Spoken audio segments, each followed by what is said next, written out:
If you want to open up your heart, and if you want to expand your mind, and you want to meet incredible people, stay tuned, because you're just about to experience a transformative radio show that will change your life. And you're listening to the Dr. Pat Show that's coming up right next. Welcome to the Dr. Pat Show. Talk radio to thrive by. Powerful, inspiring, and coming to you live, bringing you stories of people like you and me, busting through and living life full out. Get ready to dare to wonder what your life would be like if you knew you could not fail. Hey, everybody. Welcome to the Dr. Pat Show. I'm Dr. Hey, Benny, do you happen to have the full song? Did they send you the full song? I will have to double check and look for that one. We'll get it to you. Thank I think, you. Olivia, you can. I think we have it on the J drive or something. I want to send that to you. Why are we playing? I got emails, so I have to explain this. Why are we playing that instead of Clocks by Coldplay? That has been with my show, even like with crust busting. Okay.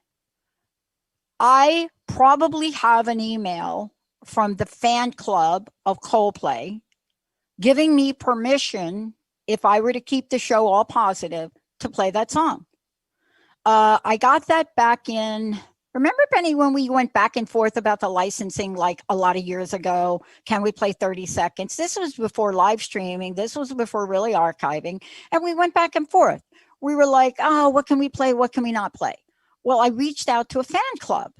And I somehow, just like I did with Christina Aguilera, and I got a yes that I could do it so long as I wasn't promoting a product. And I took that note and I filed it. Now, when your computer crashes, you don't think about, did I get permission from Coldplay? Did I get permission from somebody to play that at the beginning and the end of my show? And I never looked back. I never went and thought in a million years, if you're listening, Facebook, I never thought in a million years that I'd have to go back 15 years and find that. And boy, did I try. I pulled out, Benny, every hard file I ever had, any backup of every computer I've ever had. But if you go back 15 years ago, imagine what we call a computer back then looked like. Weren't we even using discs? I don't know. Maybe DVDs at the time. It was more discs. Is it more discs? Yeah. Oh, I feel really old now, right there with that. I just like, oh.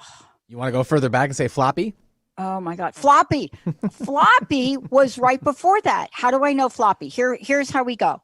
I had just graduated school. All my research, which I just found, they're on floppies. I don't even know how to get anything off of that. The good news is I did get it off at one point in time and I have it.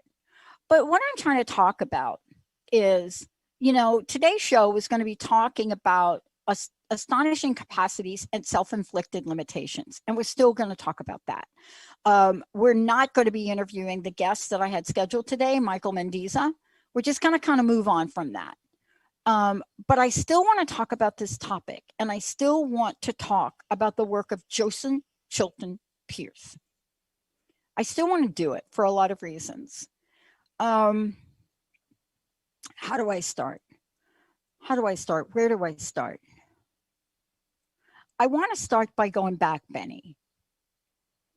And I want to go back 17 years ago.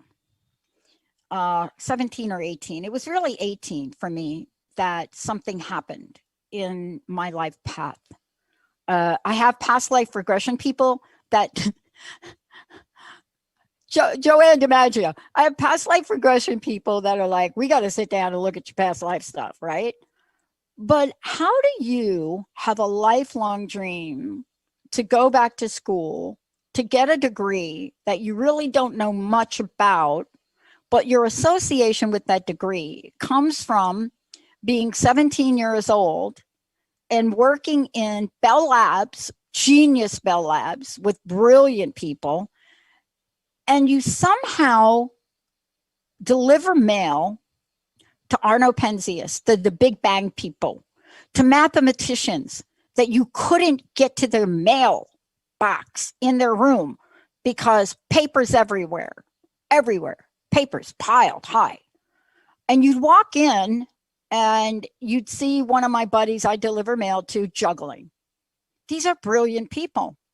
Then you go to building 15, and building 15 is where the entire acoustical foundation and infrastructure for what we used to call a phone. Then we moved to cell. Now I am not sure what we're calling the thing we're using that we talk to people on. Some people said we don't call it a cell, we call it something. I don't know what it is. It's a cell phone. It's a smart cell phone. Maybe it's not so smart. My cell phone's smarter than me because I can't even figure out how to turn my Samsung, Samsung 20 off. Why am I sharing this? Because here's what happens sometimes. And this is what I've learned about spirit. This is why I love to talk about street smart spirituality so much. I thought at the end of all of these scientists' names, some of them had like MD or some other D, but most of them had PhD. PhD. That's what they had. I deliver mail, blah, blah, blah, blah, blah, PhD, blah, blah, blah, blah, blah, PhD. So I'm 17, just coming off of a homeless bout. I get this mail trip. See, I don't think there's any mistakes in the universe whatsoever. No mistakes in the universe. Because here I am, I'm coming off of there. And by the way, I have the record, or had the record at the time, at Bell Labs, entry-level mail delivery person, $61 a week. I held the record for the longest time in the mailroom before getting a job out of the mailroom, another clerk job. I got the record. Why? Sorry, Pat. Why would I have that record? It's a congratulatory segment. Okay, so here's me at 17, just so y'all know where we're going with today's conversation. I'm 17, right? Not really traumatized by being homeless because I never really dealt with that till later in life. And I learned a ton. I learned how to beg for money, which is so important. When you're in a business for yourself, you better learn how to ask for money. And you also need to know how when you're sitting at the Port Authority and somebody drops a nickel in your baseball cap, you need to be able to say, thank you. Hey, if you come back tomorrow, can you make it a quarter?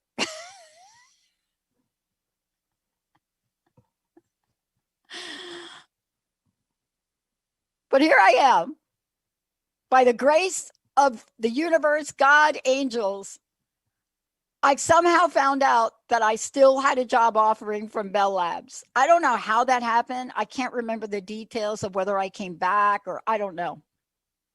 But here I am. Doris Stone is looking at me. I shared this story. I love Doris Stoner. She was the HR person that hired me at Bell Labs. In the end, it turned out to be a 24-and-a-half-year career. I am literally one of those people that couldn't put a sentence together. I didn't even know what a comma was. I couldn't read. I couldn't write. This really was me. I graduated high school by the grace of an English literature teacher that cut me a break in summer school before becoming homeless, before all that. But here I am. Building 15, building 2, building 5. Okay, Bell Labs looks like some kind of building from Batman the Asylum place in Batman and Birds of Prey and the Joker. That's what Murray Hill looked like. Beautiful copper roof, though, that I didn't know was copper. So here we are. So I'm delivering this mail. So thing number one, I decide I'm not going to deliver all the mail on the mail trips because I want to go over to building 15 because I want to look at what they're doing with the sound of frogs. I want to go over there and I want to spend time in the sound room, the acoustical sound room. So what I end up doing is skipping trips. Now, let me tell you about building 15, everybody, because this is the weirdest thing. as you hear me talk about me as a 17, 16, 17, 18-year-old person, you have to have top clearance. I mean, you have to have building 15. And then when I went to Whippany on all the government contracts over there, you have to be cleared for, like in the government, like the White House, when they say, oh, you got to have top clearance. You got to go in that special room to even talk. Right, Benny? You ever heard that? I have Olivia? Never been there. I would like to someday. Yeah. I had that clearance. Sweet. Lord have mercy. My stepmom used to say, Lord have mercy. They really gave that to you? Yes. Top clearance, delivering mail. Doing real good, having a ball. By the way, up on the top floor, 5th floor, building 2, where all the boiler things are hanging out, ping pong. Taught me how to play ping pong. But here I am. I am delivering PhD. I'm delivering this mail to Arno Penzias, who then became president, who then did the Big Bang, all of that. Bagels on Friday. We sit down with Arno, called him Arno, should have called him Dr. Penzias. I don't know. He was Arno to me. He drove like a 48 Buick. It's just incredible. And PhD. So one day, and then Linda went to work at the phone company. My friend Laura went to work. We're all at the phone company. All of us lived in Jersey. We went to work at the phone company because we heard that they never fire you.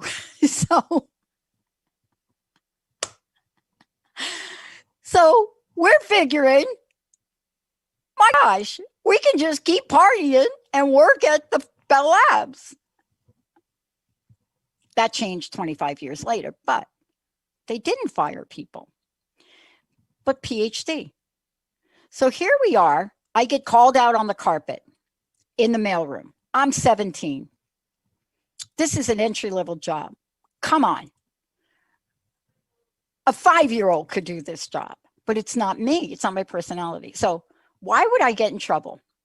We had a really strict supervisor, and none of us wanted to stay. So I'm going to give you 2 examples, and I'll talk about them when we come back.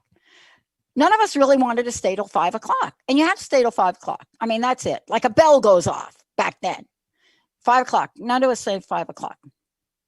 The other thing is we worked for this really strict, I think it was Ellen McCloskey, really strict, no smile, no nonsense. Mails went down mail chutes. Oh my gosh.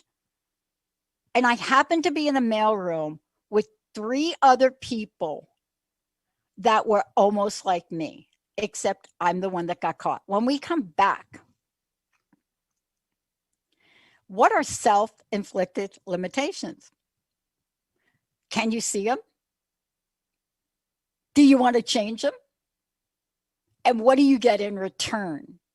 We're going to take a short break. We'll be right back with looking at astonishing capacities. And what is it about an acronym that I worked for the company that has more acronyms than they have phone lines? We'll be right back. All clear.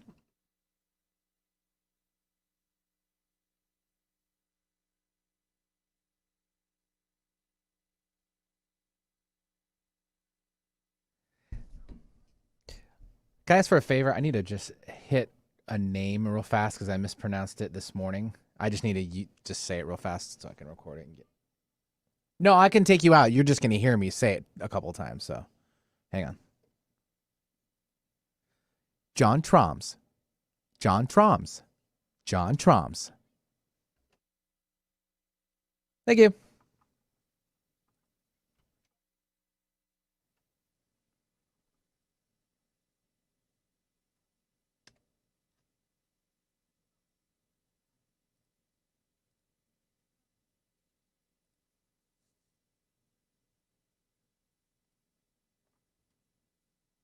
Yeah, there's a lot of partying. Well, I'm going to talk about 25 years of partying, Pat. That's I'm going to talk about the partying. I am going to talk about the partying. I'm not going to talk about the illegal stuff, but I will talk about the partying John? a little bit. Okay. Illegal. Just. Yeah. Oh my God. I get asked really interesting questions, not just on air and interviews, but by my friends and other people, right? And one of the questions I think they asked me was, this was during an interview. They said, you know what? You would be better suited to be at about 30 years old right now, moving forward. This was their analysis. And I just listened to them, and they had a big explanation about why. And then they asked me, if you could, would you give up everything you lived through to be there, to be 30 now and be moving forward, right? For the next, 50, 60 years. And I had to really think long and hard about that. And I started to think about everything that happened during my life. All of the marches, the protests, the fight for LGBTQ rights. I started to think about everything. Disco, Donna Summer, right? I just started to think about that. And then I asked myself, would I let go of all of that just for the fantasy of stepping into the unknown? And my answer was no, I don't think I would. I said, I wouldn't be able to predict that I'd be able to get the same knowledge and wisdom and experiences. I wouldn't be able to predict that. I just said, I value every minute of every year of every day of my life. Right. And what we went through. Yeah. All right. Here we go. Stand by. What?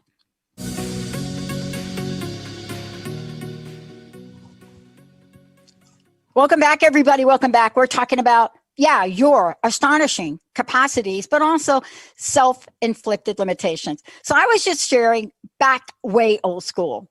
And I was talking about the influence that happened to me early on, getting a mailroom job at Bell Labs, the most incredible place. And so I was talking about the fact that here we are in a mailroom. Now you have to understand this. You're in a mailroom, and this is really old school, Benny. This is like when they had chutes that would deliver mail to different buildings, like these vacuum chutes that you drop mail in.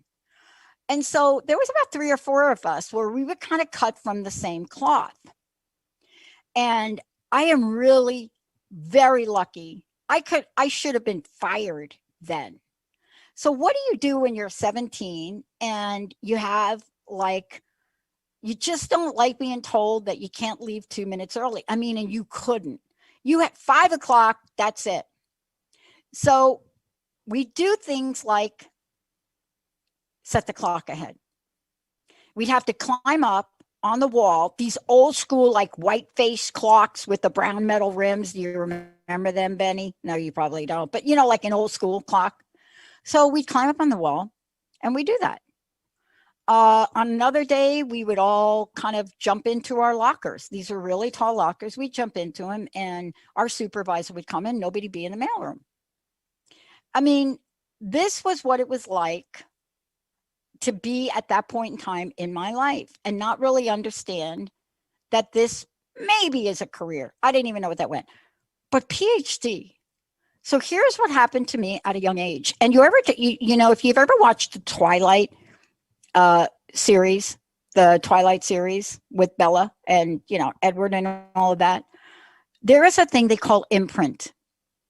An imprint is when, like a duck, if a duck sees you as the first thing they see in their little baby lives, you're the mama. And so we imprint, things imprint, right? What imprinted to me and the association I made was these people with this thing on the end of their name, that means fun. That means juggling. That means ping pong. See, I didn't have any concept. It meant hard work, science, right? I had no idea. It meant, wow, if I did the PhD thing, holy cow, I am going to be so happy in my life. And that imprinted on me. It imprinted on me, stayed with me. And what happened with that? It got so embedded. And this is where Joanne DiMaggio would say, this is actually past life. See, I didn't know that then. I'm just thinking, like Benny said before, I'm 17. This is the time to party.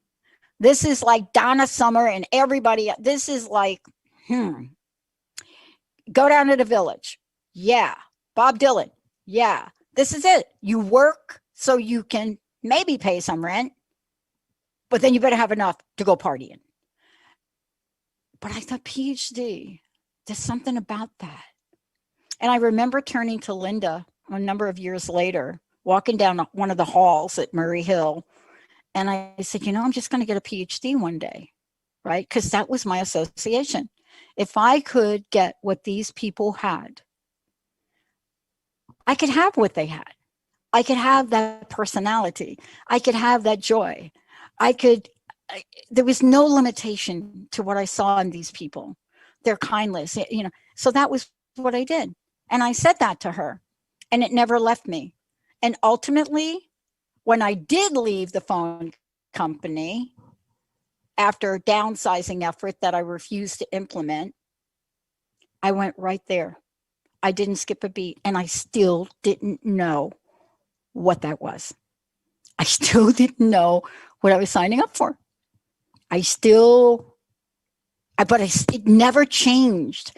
And, I was talking to somebody about this the other day, about laying a foundation of an intention, even if you don't know when it's going to happen or how it's going to play out. And that's really the story and the history of the Dr. Pat Show. It's the story and the history of crust busting. It's the story and the history of the Transformation Network. It's the story and the history of Transformation Talk Radio and the evolution of what we're doing. It's the story of what next year we'll be launching, called AI for the Soul. It's that story where you get this hit, which I now know is divine guidance, and you just don't lose it. You hold on to it. You just don't lose it. You hold on to it. And, when I think back, I don't think I'm different today. I don't think I'm a different person. I think I'm way more restrained. I'm not going to take my motorcycle and drive it up somebody's stairs to get to the second floor of their apartment. I wouldn't do that anymore. That would not be something I would do anymore. But there's some aspects of who we are that stay with us. That curiosity, the way that we look at things. And I was preparing for today, Benny and Olivia, because we were going to talk about Joseph Chilton Pearce. And I was going through this book, and I was trying to figure out, is there a one-liner here? Just like when Dr. Penzias and Dr. Wilson said, this is called the Big Bang. That's like a one-liner. That's like if you had to create something like a brand for a major discovery, who wouldn't want to be the Big Bang? And then, of course, what happens? Mega television show, Big Bang Theory. Okay. So it's a thing. And I'm reading through this book. Our problems are largely man-made, caused by ignoring nature's plan. Nature herself worked out all problems eons ago. What? Gosh, why am I working so hard? So I started to read some of the wisdom. And I had also read Pearce before. But Michael Mendizza took the work of Pearce and he put it in sort of a synopsis, sort of a book that says, here we are. And here's the part that I remember most. And this is the part I love. I think this right here is what every one of us needs to invoke. Somehow, if we could figure out how to invoke that now. Whether it's I'm sitting at home, I don't know how to come to my job every day at 5:00 and still take care of 2 or 3 kids. And it's this. It's called creative imagination. Now, I got to tell you, myself, Donna, who was in that mailroom with us, we did some weird things. We should have been fired on the spot.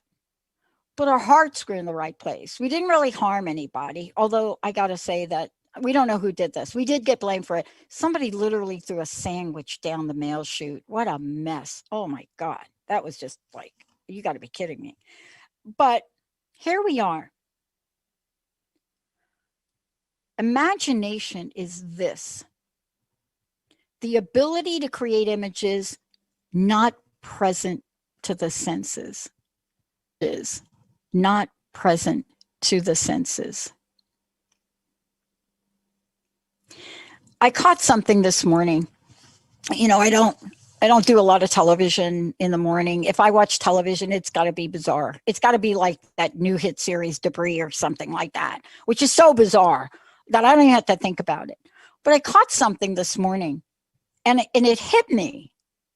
Somebody created a little piece of paper. I think it's paper. And you take it, I'll have to get you the right name of it. And you take it, and let's say you're putting your food in storage, right? A storage device.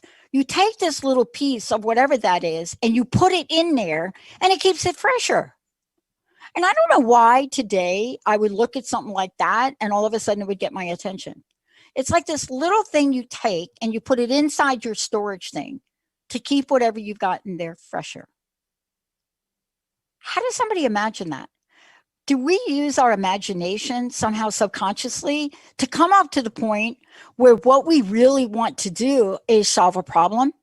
Do we use imagination just for fun? Do we use it for creativity? Do we use it to do great things in the world? Or do we sometimes use imagination to cut us a break from everything we're doing? Have you had your 5-minute sit down, imagine moment today? When we come back, we're going to talk about imagination, pros and cons, right here when we come back. Are we making our own limitations? Are any of them real? And what can we know about ourselves? And I'll tell you how long it took me to get to the PhD arena. Stay tuned, everybody. We'll be right back. All clear.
Yeah, they do a lot of online digging on people for their resumes before they hire them too. That's like the newest thing because a lot of kids do, and I should say just people. I don't say just kids, but do a lot of wild things, and then next thing you know, it's online, and it's like, oh, well, I didn't mean it that way, and it's like, well, but you did it, and so I would have never made it. I mean, clearly those were. I think we were able to do those things because we knew it'd be really difficult for you to. Well, you can't track it down, I suppose. So. Yeah, you couldn't track it down. Nothing saving. There's less saving.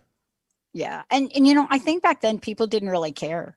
It's a different environment. We care about what other people are doing and how they're doing it. Back then it was like a lot of policing.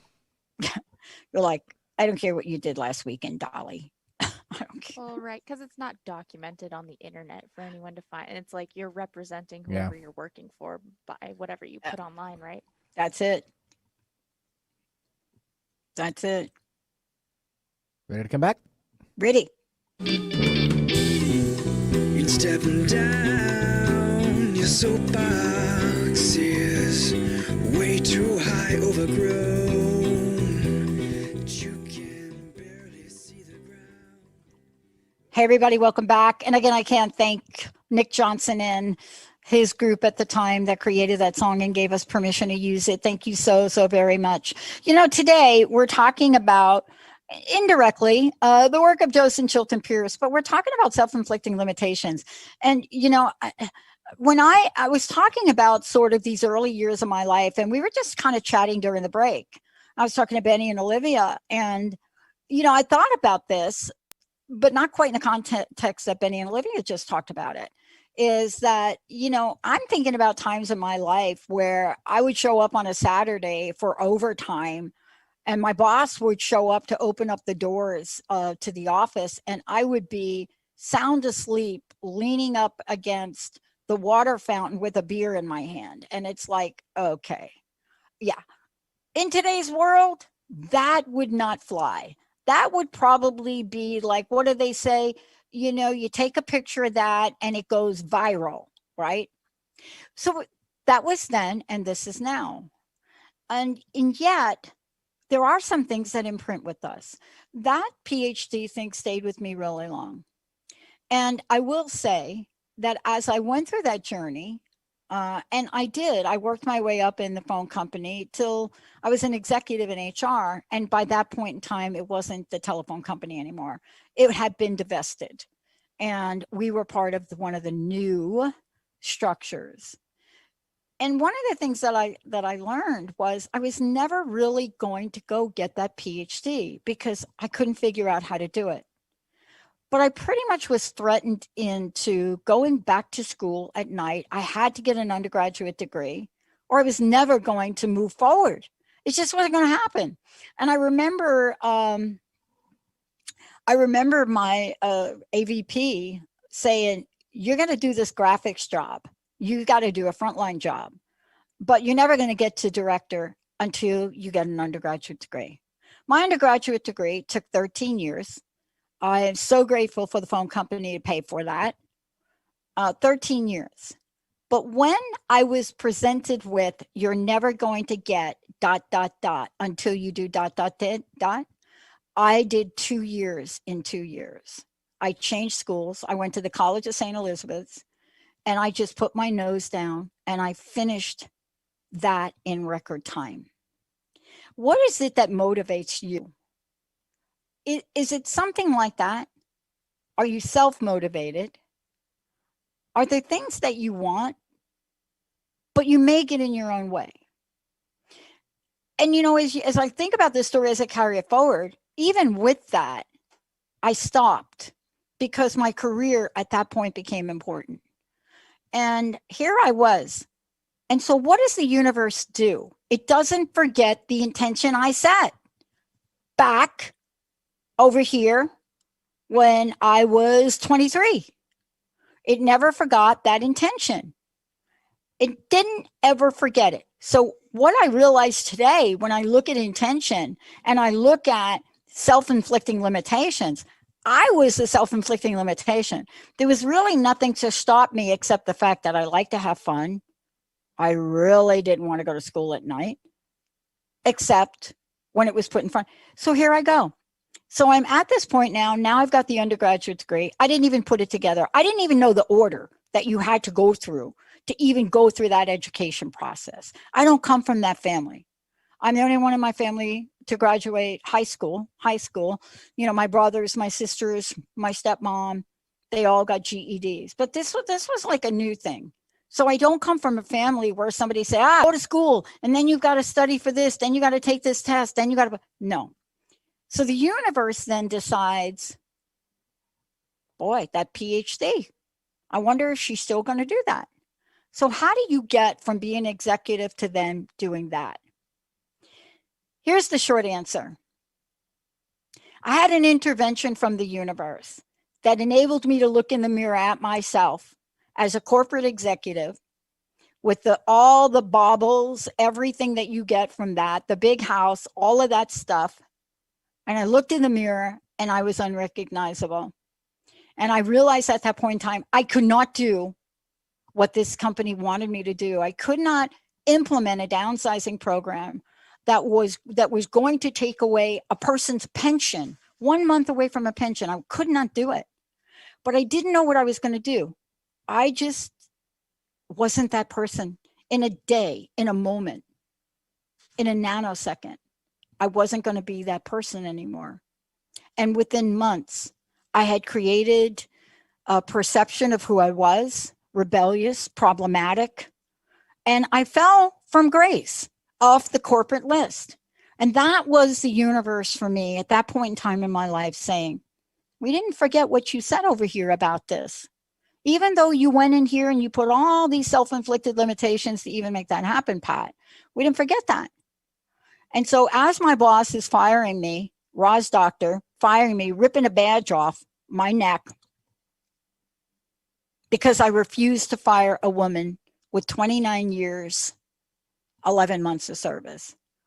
And I told her, you can take my head count. And by the way, I was 6 months away from a full pension and I didn't know it. This is the universe and I love it. I didn't know that at the time. But all I could think about is, man, I wonder if they still have my application. And the reason I'm sharing this is because I didn't realize the lessons. And this is before the movie The Secret came out. This is before any of that. But here's what I want to say about it is that there is inside all of us, there's this innate ability to carve, to craft, create, imagine, manifest, step in potholes, step out of potholes, win, lose, all of the above, and create the lives we want. And I was reminded of it during this epidemic. What I was reminded of during this epidemic, that even with everything that's going on, I have lost people in this epidemic. People that perhaps wouldn't have died if it didn't happen, although I know when it's your time, it's your time. But I lost people. I think I'm not alone. I think I started to look at my life a little differently over the past 18 months.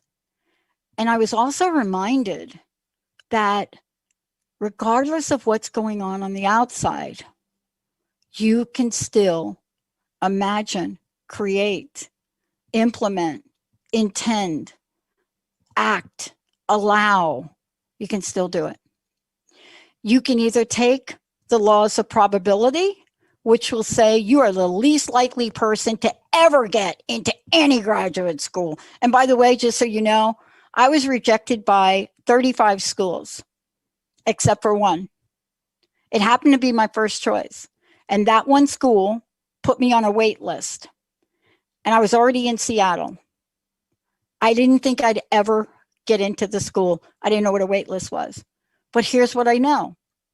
Despite those setbacks, do you know how capable you are? Do you have a sense of, regardless of what's going on the outside, of what you can create and how it can be created? And I think that to me, and today, that's what I've learned in this past 18 months.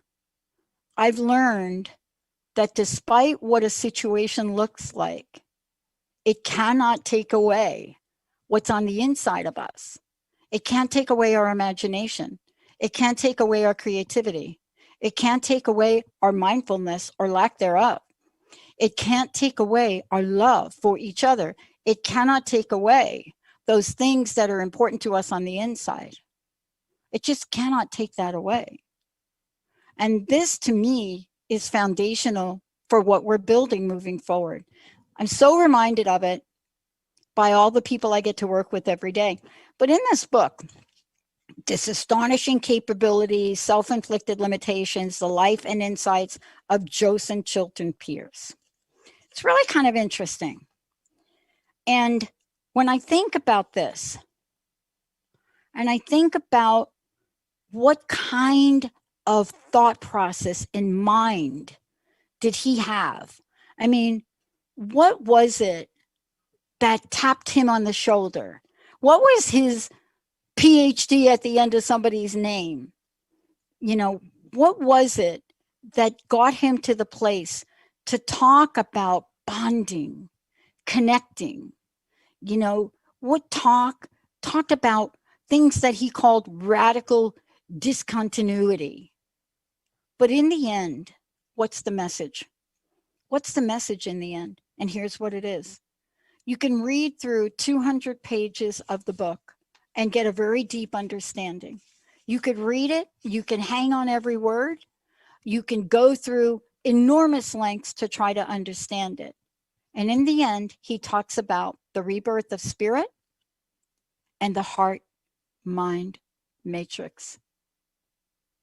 The heart-mind matrix. He talks about it as a reciprocal interaction, like exchange. He talks about it like, I give you $1, you give me a coffee. Here's the question I want to talk about when we come back. Do you have a sense of what the frequency is of your own heart-mind matrix today? Do you have that? Do you know how that shows up in your life? And if in fact, you know what that feels like, and you just can't find the strength to really muster up that level of connection, there is a pause button. We're going to take a short break. We'll be right back. All clear?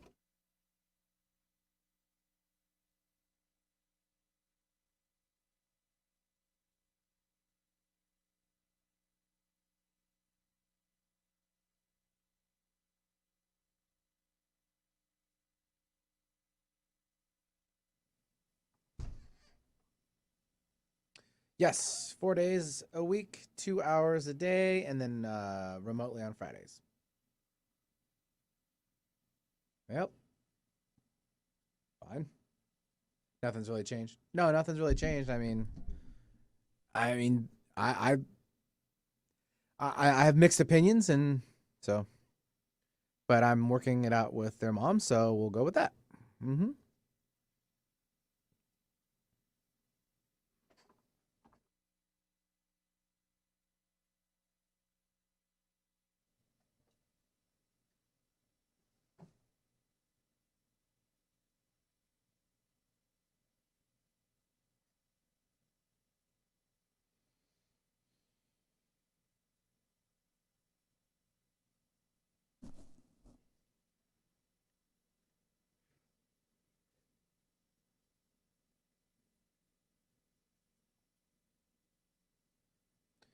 I think it's more the kids for me and my standpoint, but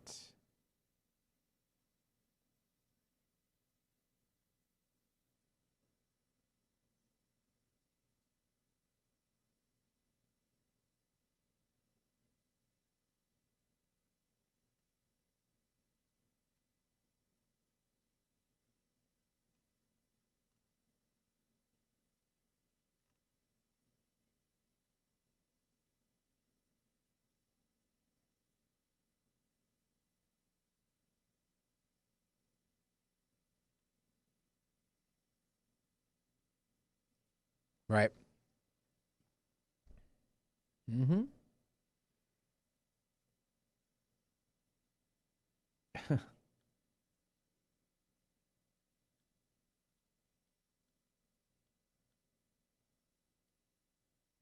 Mm. Mhm.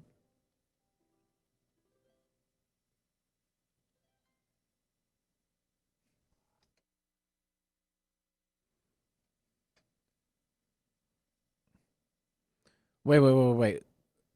Who didn't have the mask on? What? The guy, the mom, they had the masks on. They were in the store, and this guy came in, had no mask. I think it was a Safeway, or I can't remember the store. Came in, no mask. Another And customer. Another customer, Okay. and she's tugging and she's pointing. The daughter And or the mom just grabbed her by her little hand and walked her up the aisle. well, What are you going to do? it's about all you can do. That's it. But, think about what must be going on inside that little 12-year-old or 13-year-old. I can't even imagine what that is. Parents need to know how to balance that, though. So, It's like I was telling Carrie now. I mean, me having to put a blind on a window, really? Yeah. Are you kidding? 10 foot up from the ground in the backyard? Yeah. Ready to go? Yeah.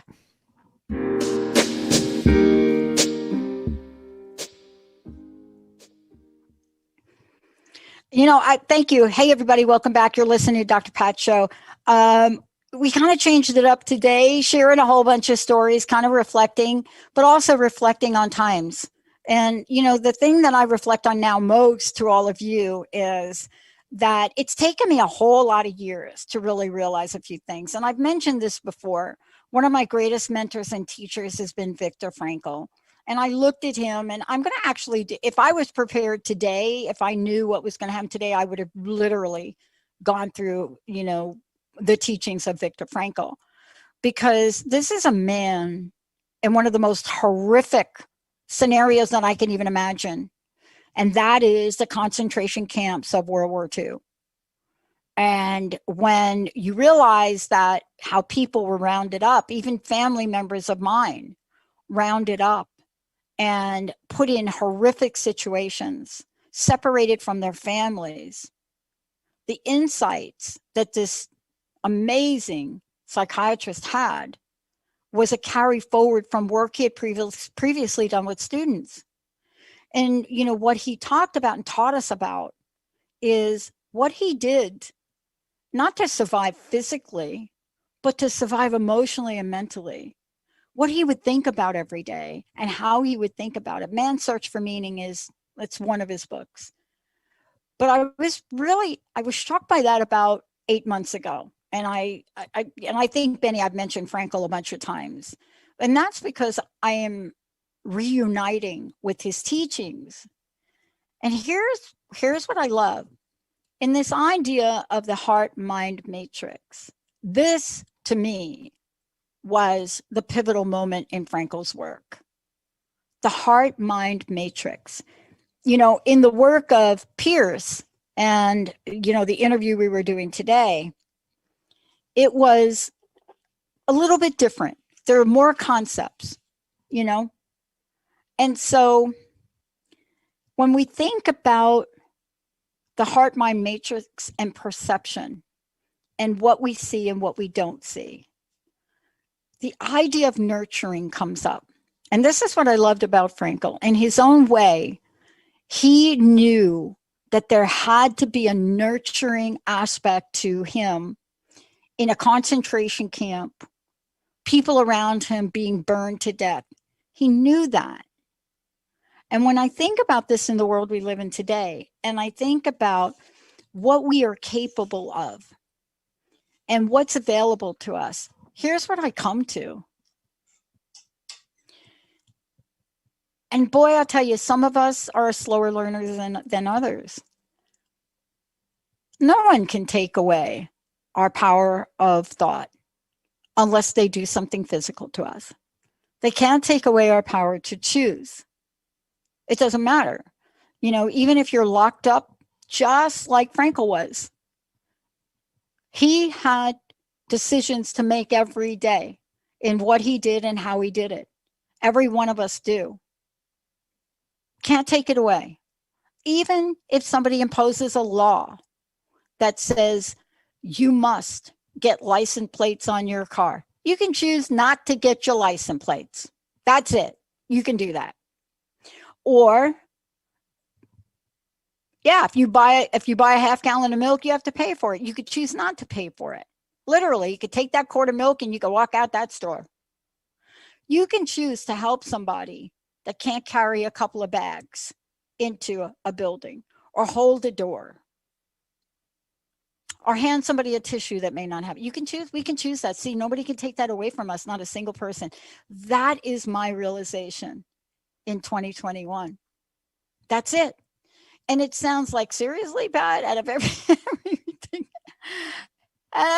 you could have decided. Seriously, you're thinking to yourself that that's your go-to, that you just had the realization of what? That nobody could take your power to choose. Yeah, I did have that realization. And I had it stronger this year than ever. We are living in a context of being challenged really similarly to how I started this show as a 17-year-old, growing up in a world that seemed like we were coming apart. And, you know, I lived in the city. I graduated from the high school, Plainfield High School, where the riots occurred in 68 and 69. It's not a building that was busted. An entire city was burned down because people were not treated fairly or with respect. In protest on campuses where students believe so strongly in their rights and their freedom to choose, their freedoms so strongly. Whether it was abortion rights or pro-life, you still could choose what you believed in. Fast forward to where we are today, I think it is the second coming of the freedom to choose. Everyone now is being faced with that. And what I realize is it doesn't matter what a government does. It doesn't matter. We still, at the moment, and probably forever, it is the one thing that people can't take from us. They definitely could take away choosing in an external environment. They cannot take away what we choose to think and what we choose to put in our hearts. And that's what I'm struck by today. I'm struck by this epiphany of mine at this stage of my life where I can choose whether to continue to work with a fantastic team of people, listen to all of you, and continue to build the Transformation Network. I can do that. I don't have all the answers. I don't have all the hows. I don't have all of the reasons for what comes first and second. But boy, today I feel free. I feel free. I also know what it's like to be of a color in this society, in this country, to be brown, to be black. I don't know it from personal experience, but I know it from my family. And I know what it's like to be in a car with a relative of yours whose husband is brown or black. I know what it's like to drive down the street and all of you get pulled over for no reason. See, these are the challenges facing our time, and now we get to choose. Now we get to choose what we do, what we say, how we do it. Now we get to decide. For the first time, the realization that many women don't realize they don't have equal rights in the United States of America. There is no equal rights amendment. It's local, it's state. So what happens in the external world now has raised the level of awareness. Each of us get to choose. We get to choose how we want to move forward in our lives. And this isn't a right or wrong conversation. This is simply about a power. And for me, the realization that I live in a country that's going to allow us here to build a network of positive, uplifting spiritual talk that's going to be able to deliver that message around the world, whether or not certain channels want us to talk about this or talk about that. And by the way, we don't have to stream on those channels, but we will get to choose.